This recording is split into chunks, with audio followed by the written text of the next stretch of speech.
नमस्कार. पुन्हा एकदा सर्वांचे मीनाज किचनमध्ये खूप खूप स्वागत. आज आपण कोळंबीचे कालवण बनवणार आहे. त्याआधी कोळंबी मी स्वच्छ पाण्याने धुवून साफ करून घेतलेली आहे.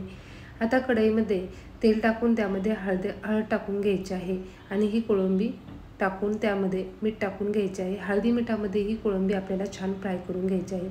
सुरुवातीला कोळंबीचा आकार तुम्ही पाहाल टम्म असा फुगलेला असतो आणि जेव्हा ती कोळंबी छान परफेक्ट फ्राय झालेली असते तेव्हा तिचा आकार बदललेला असतो. आता यावरती आपल्याला झाकण ठेवून घ्यायचे आहे. कोळंबी हा एक माशाचाच प्रकार आहे. तो सागरी पाण्यामध्ये आपल्याला मिळते. गोड्या पाण्यामध्ये कोळंबी शक्यतो आपल्याकडे नसते. आता कोळंबी शिजेपर्यंत आपण वाटण काढून घेऊ. कांदा, भाजलेली डाळ, कोथिंबीर, सुके खोबरे, धने आणि लसूण हे वाटण आपल्याला कोळंबीच्या रस्सा भाजीसाठी लागणार आहे.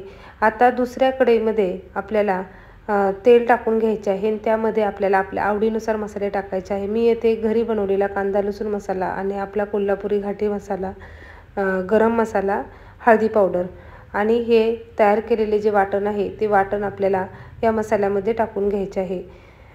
वाटण फ्राय करताना घाई करायची नाही.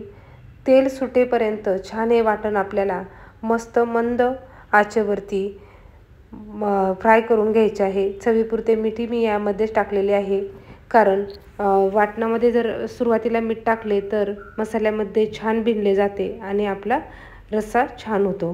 हे पहा, अशा पद्धतीने मस्त असे एकजीव आपल्याला करून घ्यायचे आहे आणि तेल सुटेपर्यंत हा मसाला आपल्याला परतून घ्यायचा आहे. दुसरीकडे आपली कोळंबी ही छान फ्राय झालेली आहे. हे पहा, हिचा आकार पूर्ण बदललेला आहे आणि पूर्ण पाणी आटलेले आहे. तेल एका साईडला झालेले आहे आणि ही कोळंबी लहान मुलांना तुम्ही तिखट खात नसेल तर आधीच काढून ठेवायची आणि थोडीशी खायला द्यायची. लहान मुलांच्या आरोग्यासाठी ही कोळंबी चांगली असते. आता येथे आपल्या मसाल्याला तेल छान सुटलेले आहे. मसाला मस्त फ्राय झालेला आहे. नॉनव्हेजच्या मटणाच्या भाजीसाठी जे आपण मसाला वापरतो तोच मसाला आपण इथे वापरलेला आहे.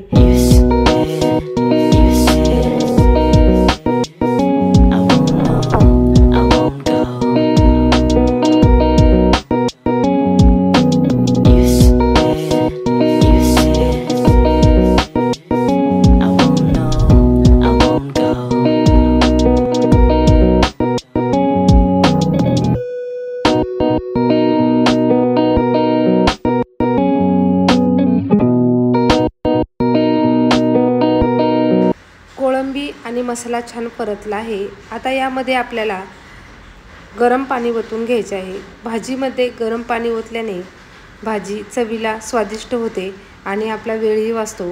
पटकन भाजी शिजली जाते. हे पहा, आपल्या क्वांटिटीनुसार येथे आपण पाणी टाकून घेतलेले आहे. आता ही भाजी आपल्याला मिनिमम 7 ते 8 मिनिटे छान मंद गॅसवरती ठेवून घ्यायची आहे, जेणेकरून कोळंबीचा पूर्ण अर्क रस्स्यामध्ये उतरला जाईल. बाहेर मस्त पाऊस पडत आहे आणि त्यामध्ये असे हे गरमागरम कोळंबीचे कालवण आपण बाजरीची भाकरी, ज्वारीची भाकरी म्हणा किंवा भाताबरोबर खाल्ले तर मजा काही वेगळीच असते.